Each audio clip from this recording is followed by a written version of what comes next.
今日も一日お疲れ様でした。少しでも休息のお手伝いになれば幸いです。おやすみなさい。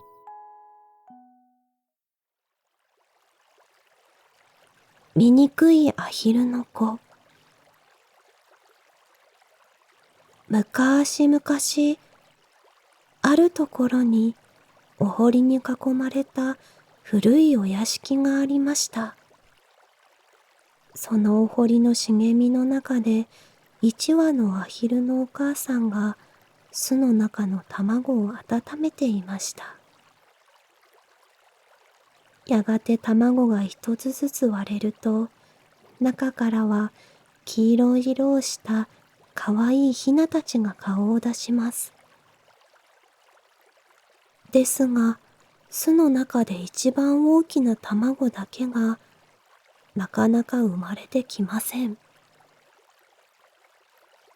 しばらく経って、やっと卵を割って出てきたのは、体の大きな醜いヒナでした。醜いアヒルの子はどこへ行ってもいじめられ、つつかれて、陰口を叩かれます。はじめのうちは醜いアヒルの子をかばっていたお母さんも、しまいには、本当に醜い子、いっそどこか遠いところへ行ってくれたらね、と、ため息をつくようになりました。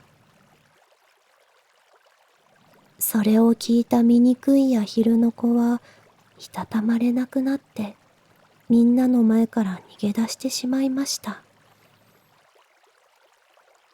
あてもなく飛び出しましたが、どこに行っても嫌われます。アヒルの子は人目につかない場所を選んで眠り、起きればまた逃げ続けました。季節はいつの間にか秋になりました。そんなある日、醜いアヒルの子は、これまで見たこともないような美しいものを目にしました。それは白鳥の群れでした。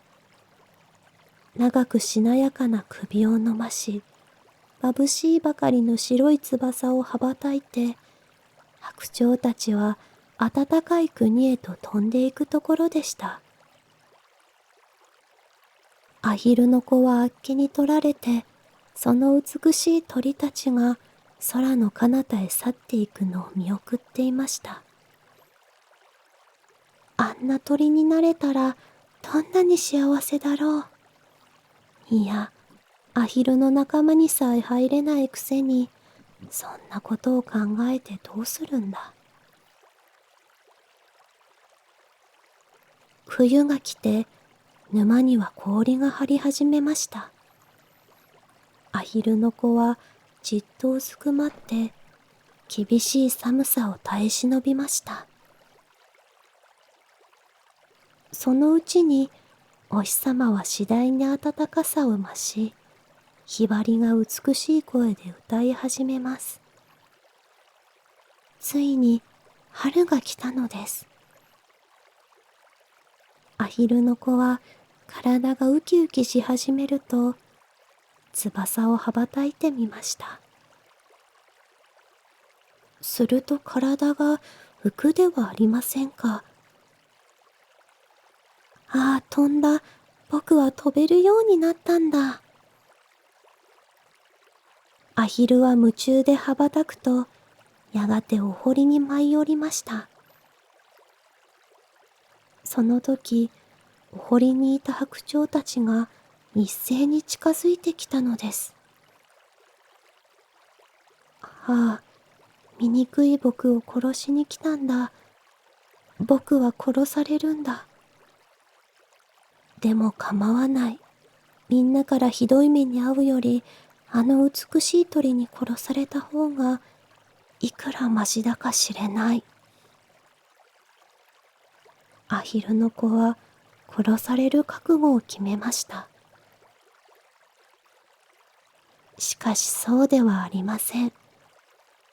白鳥たちはアヒルの子の周りに集まると、優しくくちばしで撫でてくれたのです。そして白鳥の一羽が言いました。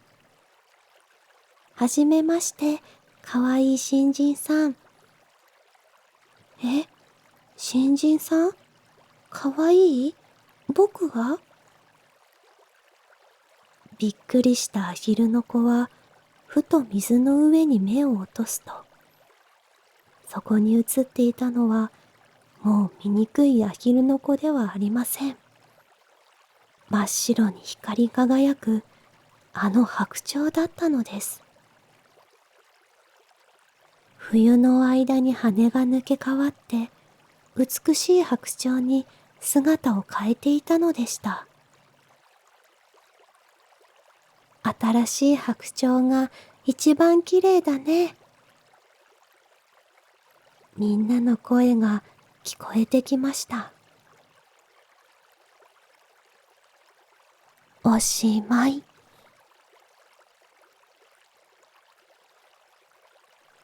あなたの大切なもの。昔々、貧しい農家にとても頭のいい娘がいました。王様に気に入られた娘は王様と結婚して王妃様となりました。娘が王妃様になって何年かが過ぎたある日のことです。薪を売りに来た農民たちが荷車を止めて休んでいると、荷車を引いている馬が急に産気づいて、かわいい子馬を産んだのです。しかし、何を思ったのか、その子馬は隣の荷車の牛をお母さんと勘違いして、その牛のそばに座り込んでしまったのです。すると牛の飼い主が、子馬は自分のものだ、と言い出して、馬の持ち主と喧嘩を始めたのです。そこへ現れたのが王様でした。馬の飼い主と牛の飼い主がそれぞれ王様に訴えます。うちの馬が子馬を産んだのです。だから子馬はうちの馬です。いいえ、うちの牛が子馬を産んだのです。その証拠に子馬はうちの牛から離れようとしません。何を言う、牛が馬を産むものか。だいたいお前の牛はオス牛だろうが。オスだろうが牛だろうが関係ない。子馬はうちのものだ。牛の持ち主の言い分はむちゃくちゃでしたが、王様はこう言ったのです。子供は母親を慕うもの。子馬が牛を慕っているのなら、子馬は牛が産んだに違いない。こうして子馬は牛の持ち主のものになったのです。せっかく生まれた子馬を取られた馬の持ち主は、その場でいつまでも悔し泣きをしていました。それを見ていた王妃が馬の持ち主に近寄ります。彼女は馬の持ち主にあるアイデアを教えました。そしてそのアイデアが決して彼女の考えだと言わないと約束させたのです。さて、次の朝、王様が朝の散歩をしていると、町の広場で馬の持ち主が魚取りの網で魚を取ろうとしていました。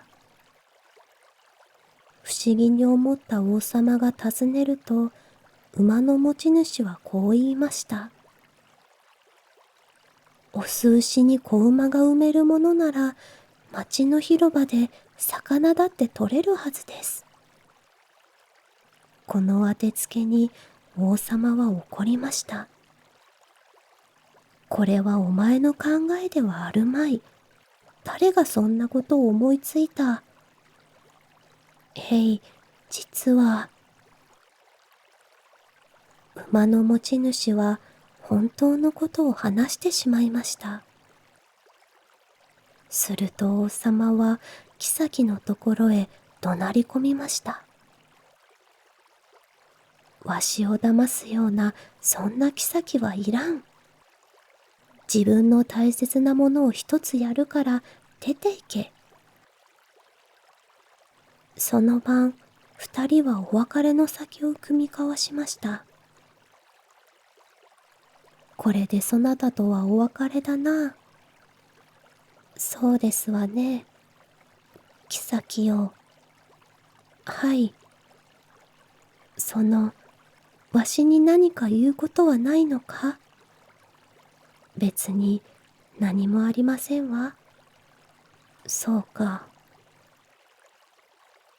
王様は自分の言ったことを後悔していましたが、妃が謝ろうとしないので、言葉を取り消すことができません。王様はしょんぼりしていましたが、妃はというと、あれあれ、目が笑っていますね。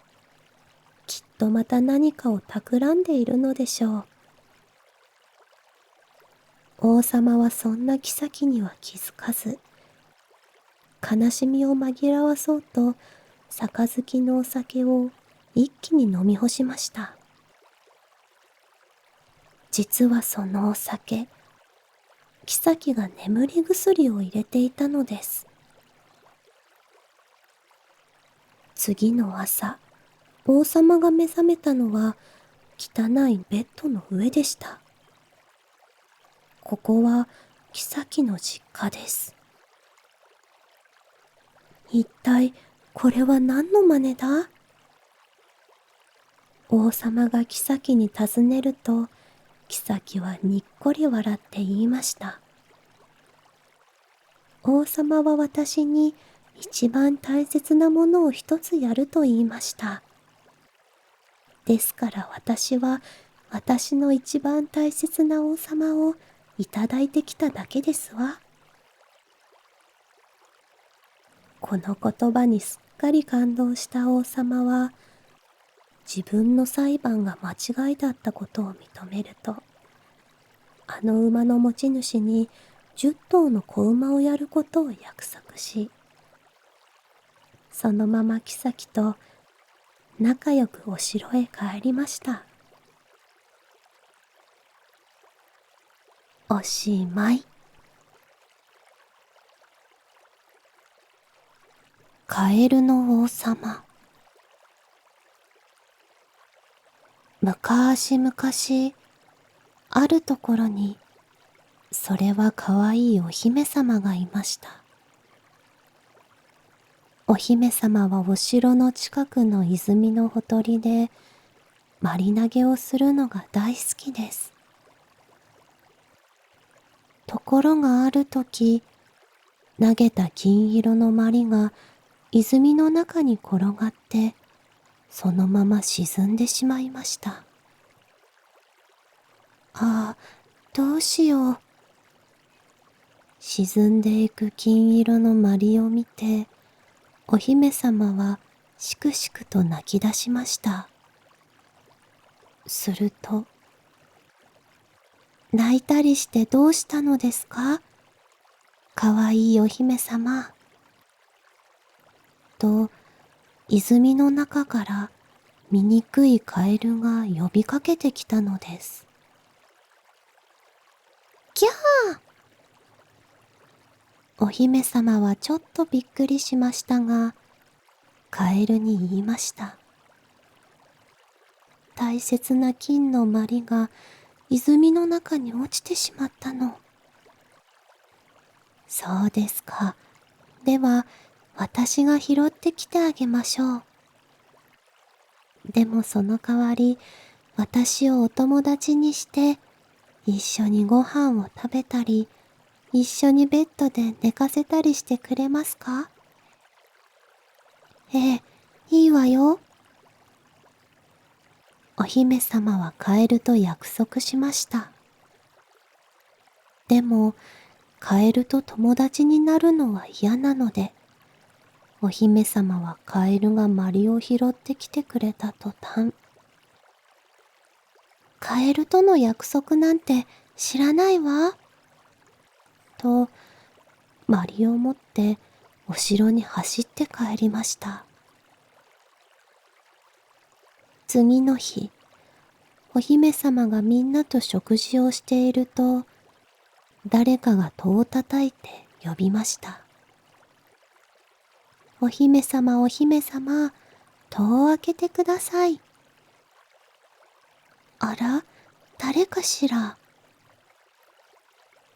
お姫様が戸を開けると、そこにはあのカエルがいたのです。キャー！びっくりして戸を閉めるお姫様に、王様が尋ねました。姫や、何をそんなに怖がっているのだね。それは、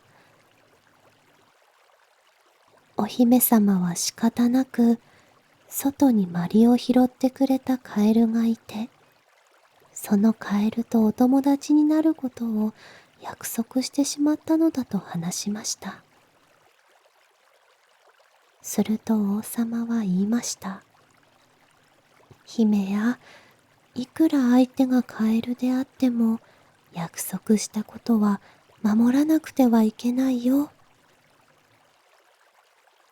そこでお姫様はいやいやながらもカエルを部屋の中に入れると、一緒に食事をして自分の部屋に連れて行きました。するとカエルは一緒にベッドで寝たいと言い出したのです。まあ、カエルのくせに。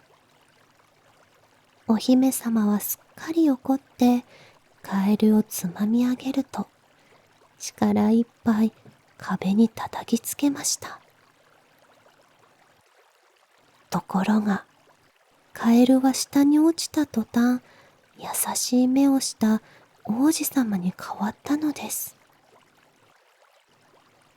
実はカエルは悪い魔女に魔法をかけられていた王子様だったのです。それから人間になった王子様とお姫様はすっかり仲良くなり、やがて結婚して幸せに暮らしました。おしまい。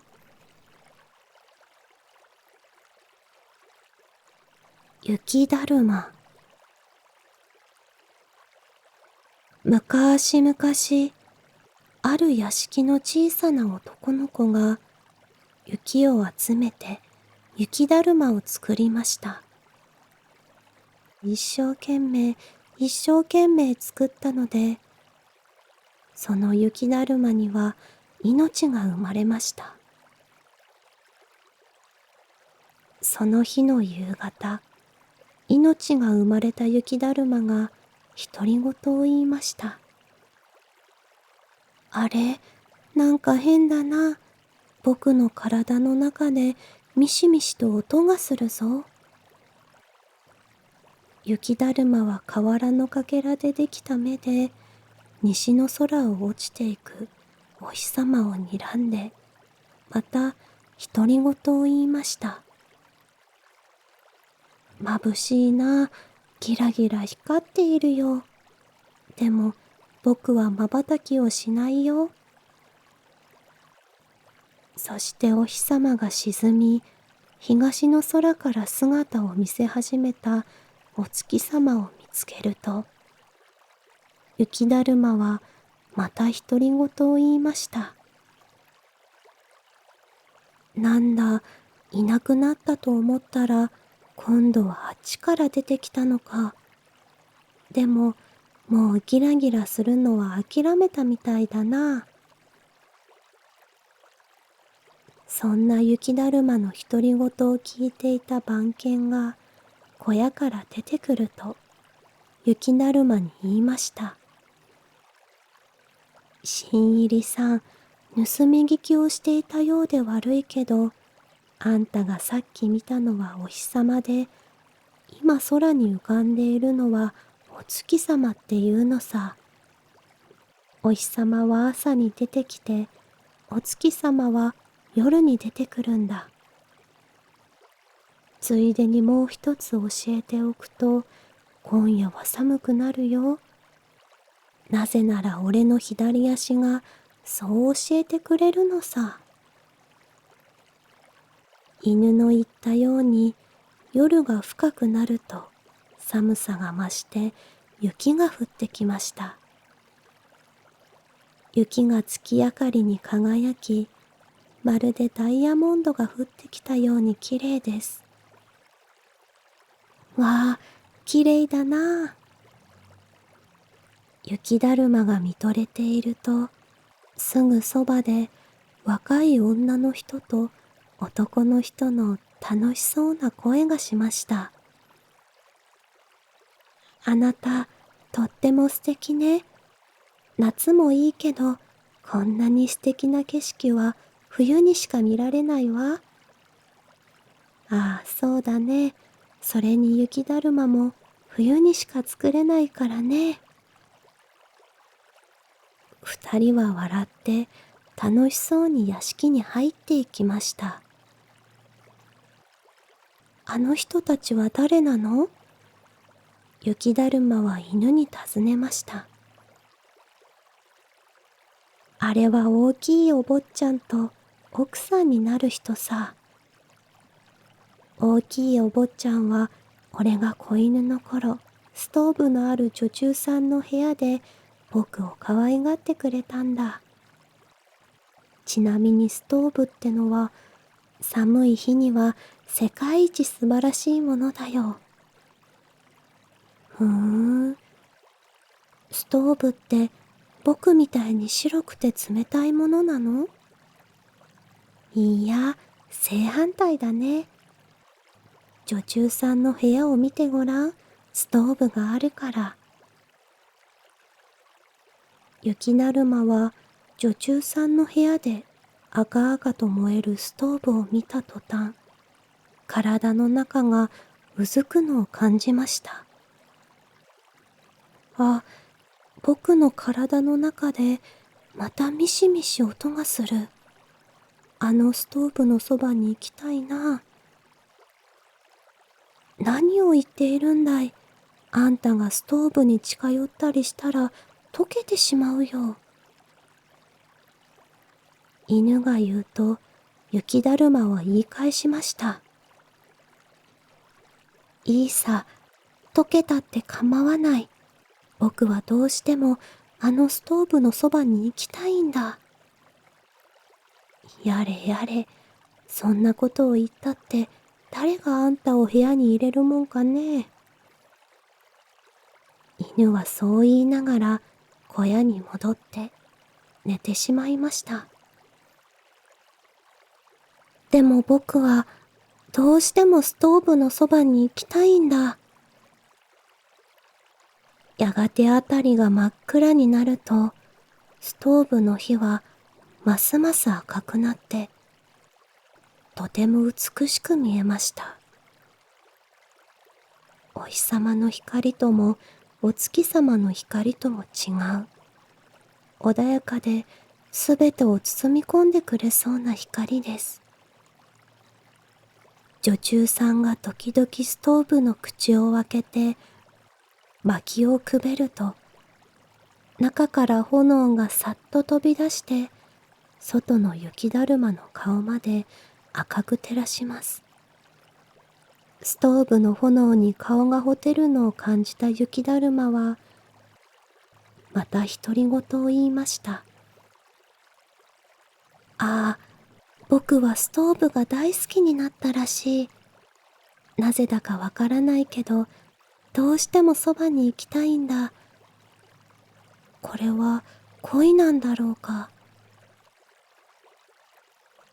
その夜はとても寒くて、女中さんの部屋の窓ガラスには氷の花が一面に咲きました。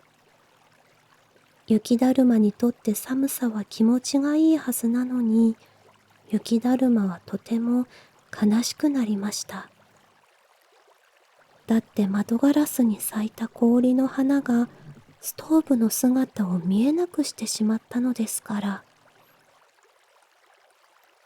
朝が来ました。犬は小屋から出ると雪だるまに言いました。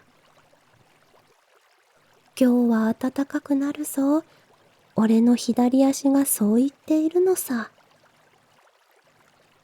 確かに天気が良くなり、お日様がギラギラと輝き始めました。すると雪だるまはだんだんと溶けていきました。犬は雪だるまを見ると悲しそうに言いました。残念だけど、あんたとは今日でお別れかもな。次の日の朝、犬は雪だるまの立っていたところにストーブの火かき棒が転がっているのを見つけました。それを見て、犬は雪だるまがストーブに恋をした理由がわかりました。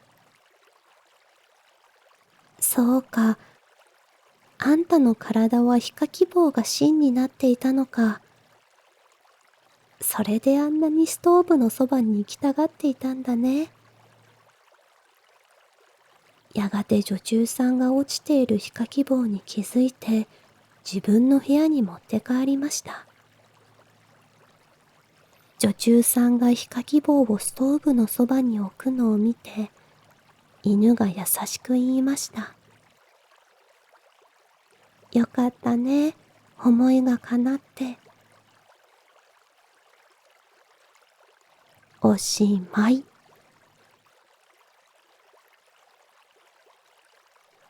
おいしいおかゆ。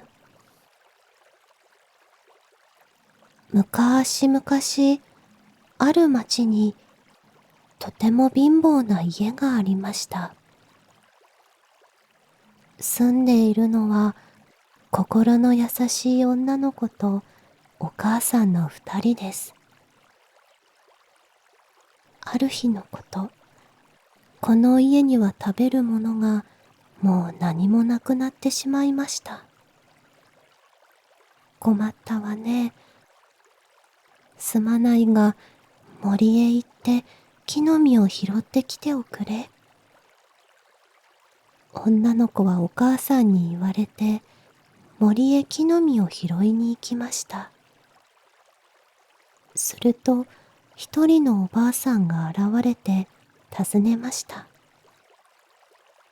おや、こんな森の中に一人で来るなんてどうしたんだい？はい、家には食べるものが何もないので、木の実を拾いに来ました。そうかい、それは感心だね。じゃあ、おばあさんがいいものをあげよう。そう言っておばあさんは、女の子に古ぼけたお鍋をくれました。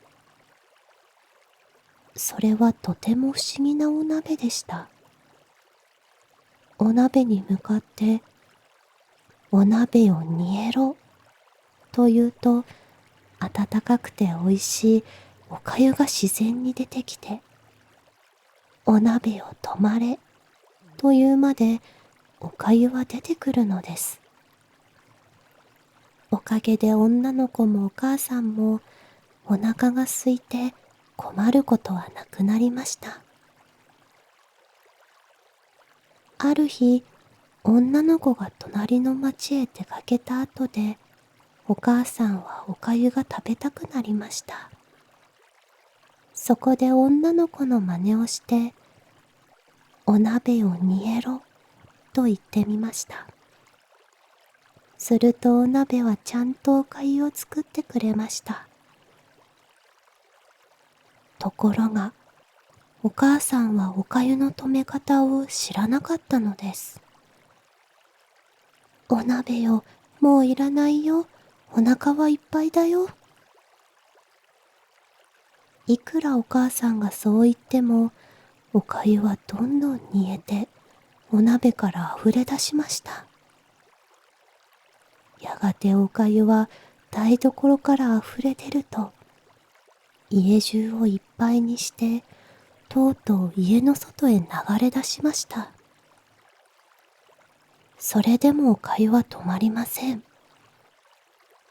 隣の家も、その隣の家も、そのまた隣の家も、とうとう町中がお粥だらけになってしまい、町の人たちもみんなお粥に流されていきます。そしてお粥が町外れまで来たとき、隣の町から女の子が帰ってきました。女の子はびっくりして言いました。お鍋を止まれ。やっとお粥は止まりました。その後、町の人たちは町中にあふれているお粥を少しずつ食べながら自分の家へ帰っていったそうです。使い方を知らないものを勝手に使うととんでもないことになるというお話でした。おしまい。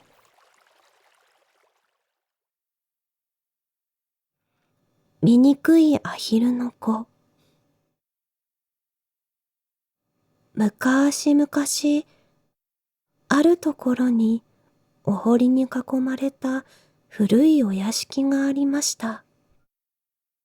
そのお堀の茂みの中で一羽のアヒルのお母さんが巣の中の卵を温めていました。やがて卵が一つずつ割れると、中からは黄色い色をしたかわいいヒナたちが顔を出します。ですが、巣の中で一番大きな卵だけがなかなか生まれてきません。しばらく経って、やっと卵を割って出てきたのは、体の大きな醜いヒナでした。醜いアヒルの子はどこへ行ってもいじめられ、つつかれて、陰口を叩かれます。はじめのうちは醜いアヒルの子をかばっていたお母さんも、しまいには、本当に醜い子、いっそどこか遠いところへ行ってくれたらね、と、ため息をつくようになりました。それを聞いた醜いアヒルの子は、いたたまれなくなって、みんなの前から逃げ出してしまいました。あてもなく飛び出しましたが、どこに行っても嫌われます。アヒルの子は人目につかない場所を選んで眠り、起きればまた逃げ続けました。季節はいつの間にか秋になりました。そんなある日、醜いアヒルの子は、これまで見たこともないような美しいものを目にしました。それは白鳥の群れでした。長くしなやかな首を伸ばし、眩しいばかりの白い翼を羽ばたいて、白鳥たちは暖かい国へと飛んでいくところでした。アヒルの子はあっけに取られて、その美しい鳥たちが空の彼方へ去っていくのを見送っていました。あんな鳥になれたらどんなに幸せだろう。いや、アヒルの仲間にさえ入れないくせに、そんなことを考えてどうするんだ。冬が来て、沼には氷が張り始めました。アヒルの子はじっとうずくまって、厳しい寒さを耐え忍びました。そのうちに、お日様は次第に暖かさを増し、ひばりが美しい声で歌い始めます。ついに春が来たのです。アヒルの子は体がウキウキし始めると、翼を羽ばたいてみました。すると体が浮くではありませんか。ああ、飛んだ。僕は飛べるようになったんだ。アヒルは夢中で羽ばたくと、やがてお堀に舞い降りました。その時、お堀にいた白鳥たちが一斉に近づいてきたのです。ああ、醜い僕を殺しに来たんだ。僕は殺されるんだ。でも構わない。みんなからひどい目に遭うより、あの美しい鳥に殺された方が、いくらましだか知れない。アヒルの子は殺される覚悟を決めました。しかしそうではありません。白鳥たちはアヒルの子の周りに集まると、優しくくちばしで撫でてくれたのです。そして白鳥の一羽が言いました。はじめまして、かわいい新人さん。え、新人さん？かわいい？僕が？びっくりしたアヒルの子は、ふと水の上に目を落とすと、そこに映っていたのは、もう醜いアヒルの子ではありません。真っ白に光り輝く、あの白鳥だったのです。冬の間に羽が抜け変わって、美しい白鳥に姿を変えていたのでした。新しい白鳥が一番綺麗だね。みんなの声が聞こえてきました。おしまい。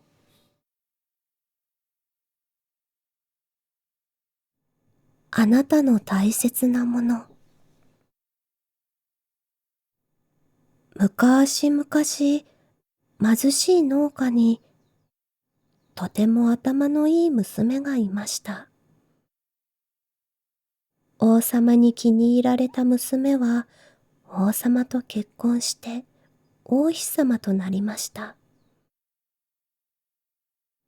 娘が王妃様になって何年かが過ぎたある日のことです。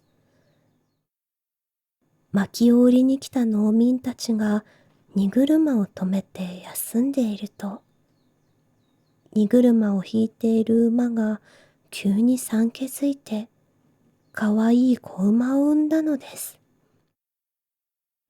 しかし、何を思ったのか、その子馬は隣の荷車の牛をお母さんと勘違いして、その牛のそばに座り込んでしまったのです。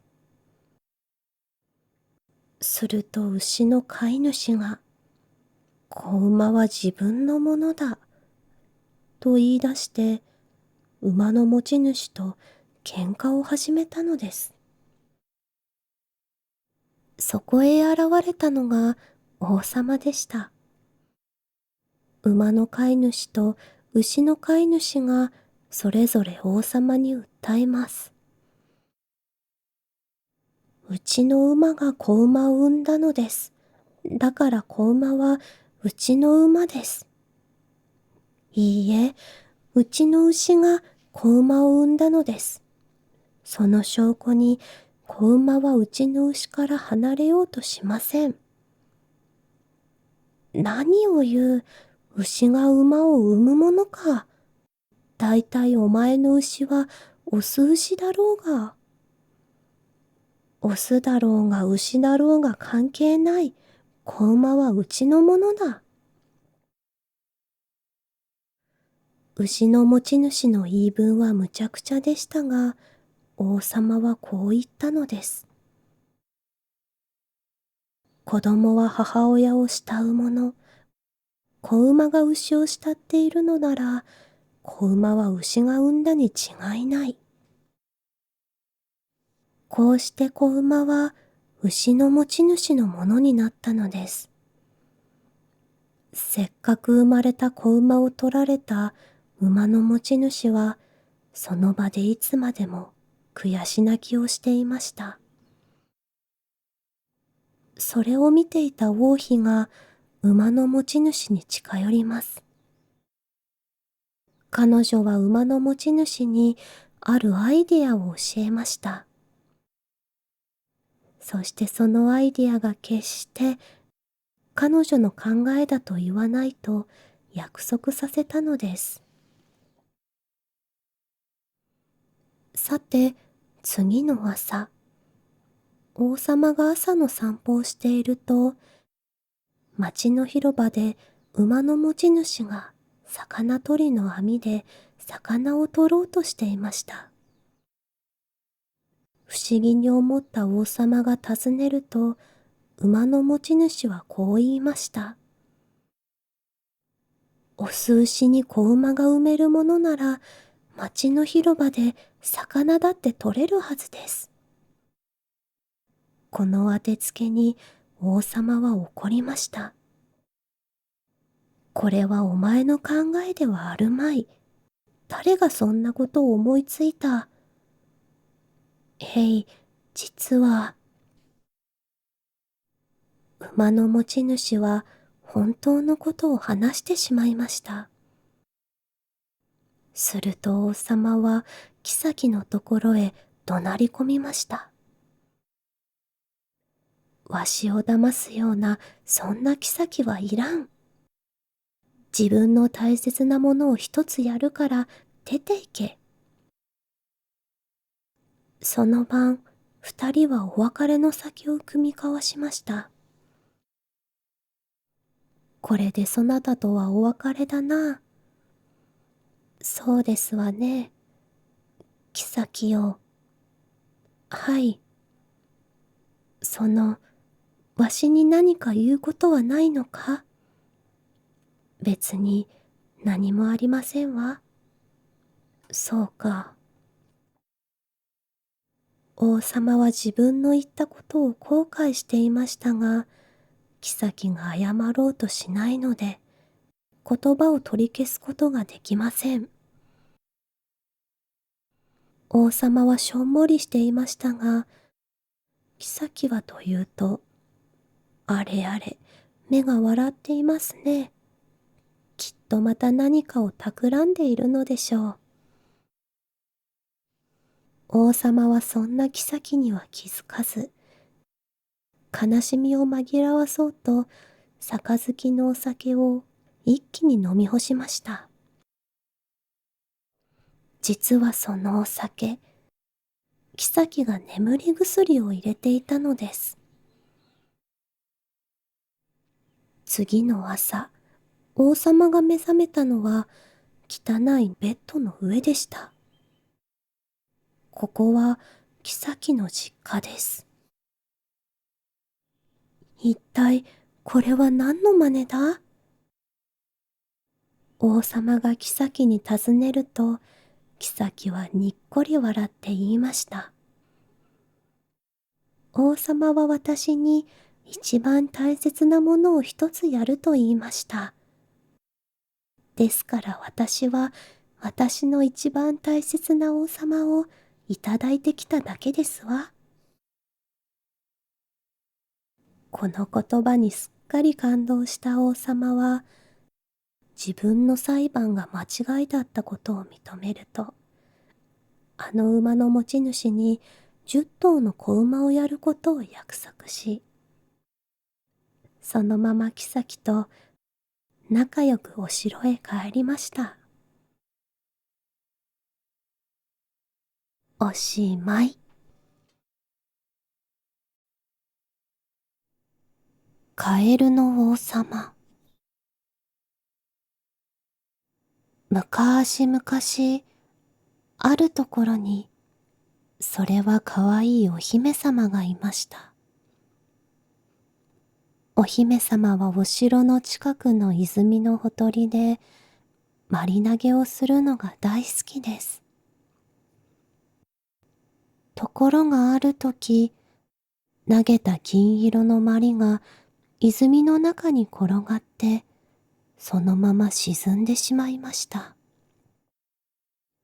ああ、どうしよう。沈んでいく金色のまりを見て、お姫様はしくしくと泣き出しました。すると、泣いたりしてどうしたのですか？かわいいお姫様。と、泉の中から醜いカエルが呼びかけてきたのです。キャー！お姫様はちょっとびっくりしましたが、カエルに言いました。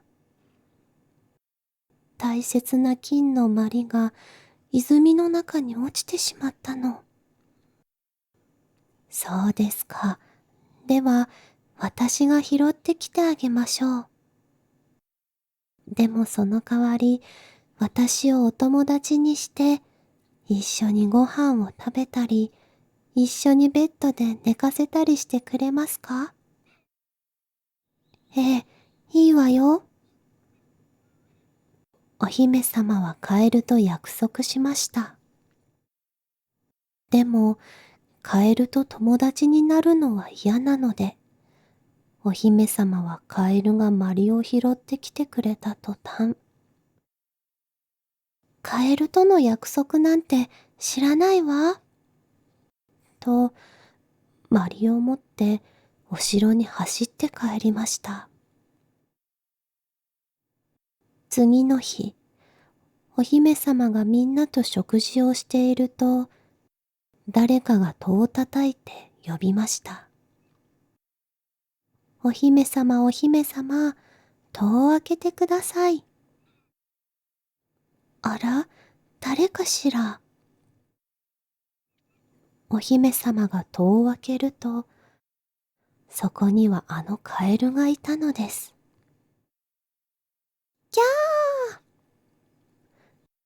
びっくりして戸を閉めるお姫様に、王様が尋ねました。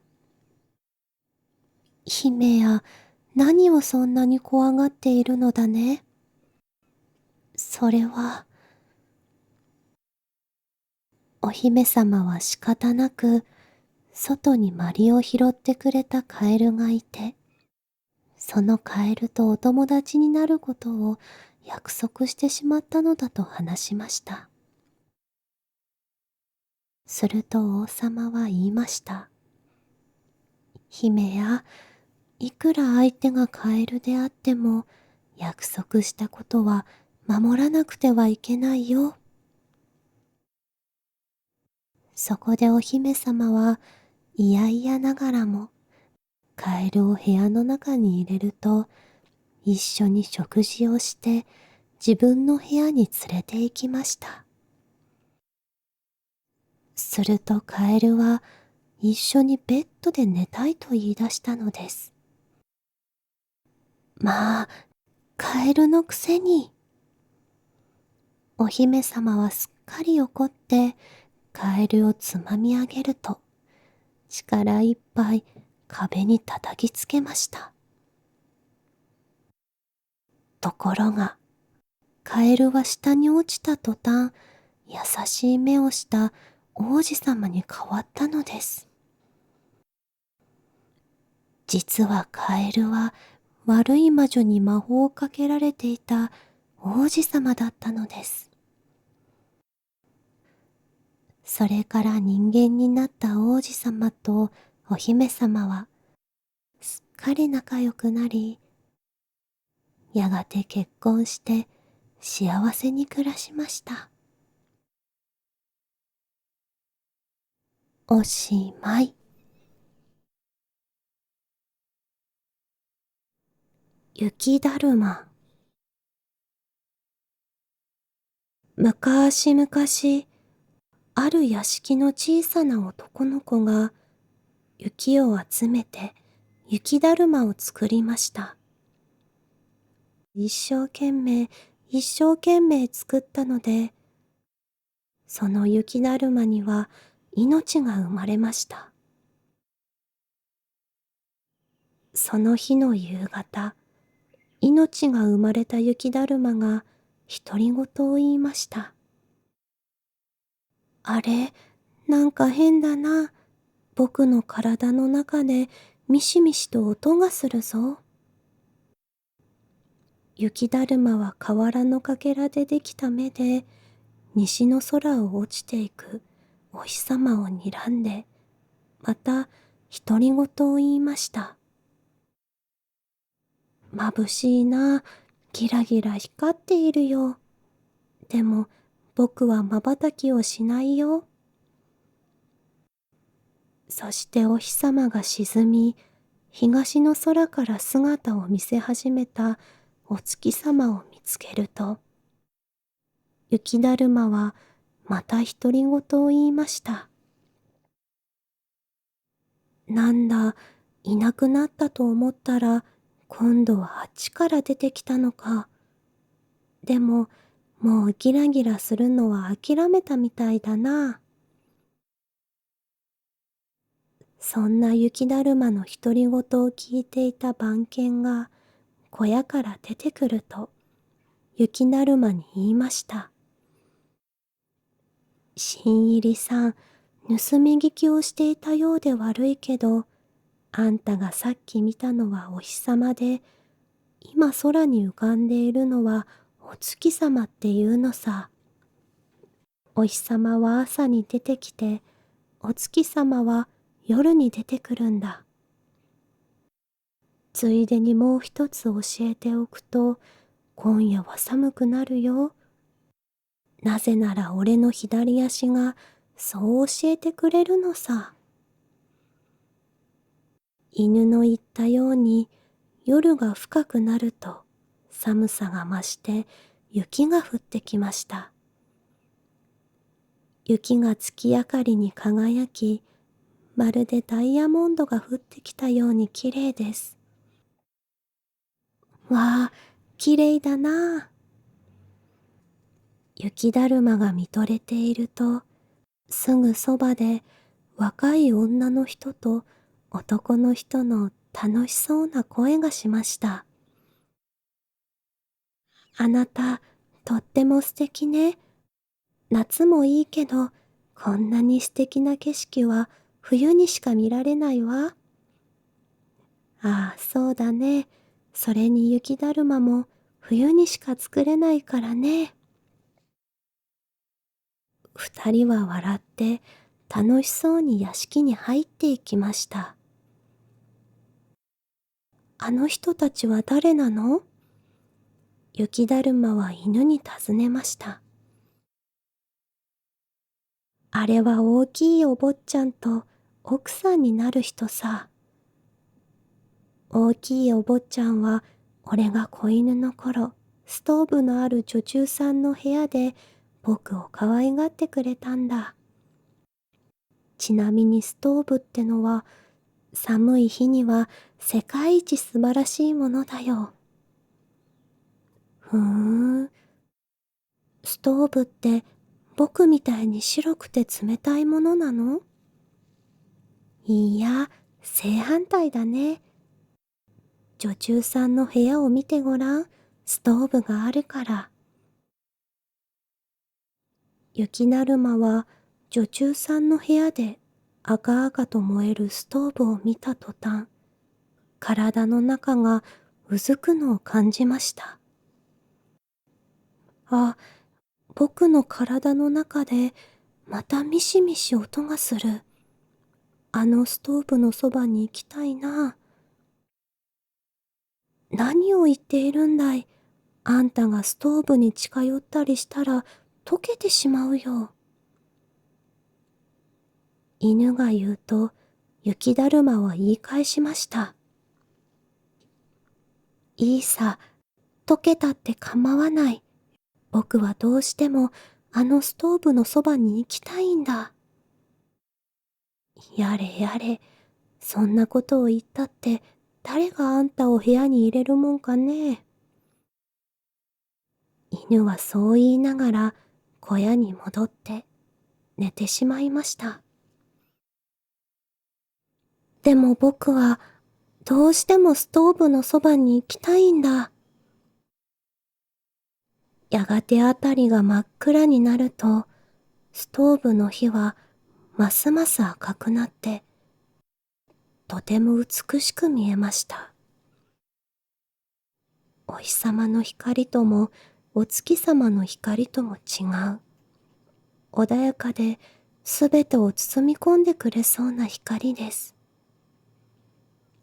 女中さんが時々ストーブの口を開けて薪をくべると、中から炎がさっと飛び出して、外の雪だるまの顔まで赤く照らします。ストーブの炎に顔がほてるのを感じた雪だるまは、また独り言を言いました。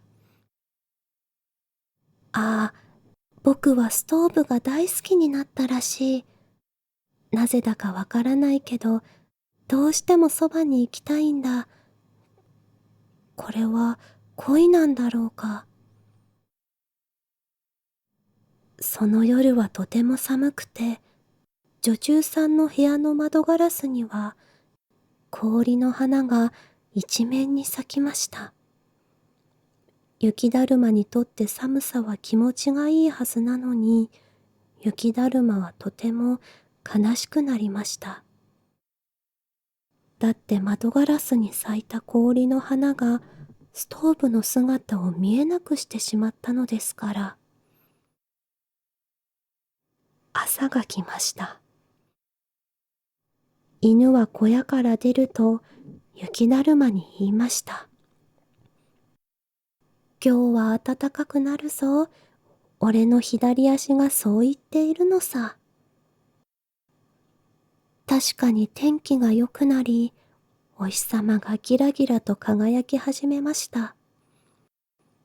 すると雪だるまはだんだんと溶けていきました。犬は雪だるまを見ると悲しそうに言いました。残念だけど、あんたとは今日でお別れかもな。次の日の朝、犬は雪だるまの立っていたところに、ストーブの火かき棒が転がっているのを見つけました。それを見て、犬は雪だるまがストーブに恋をした理由がわかりました。そうか、あんたの体は火かき棒が芯になっていたのか。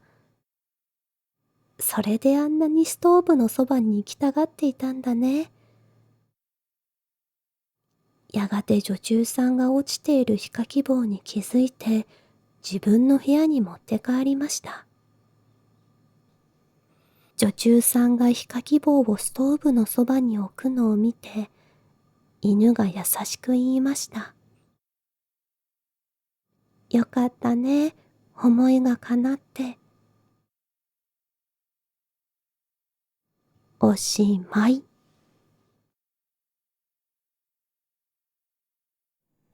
おいしいおかゆ。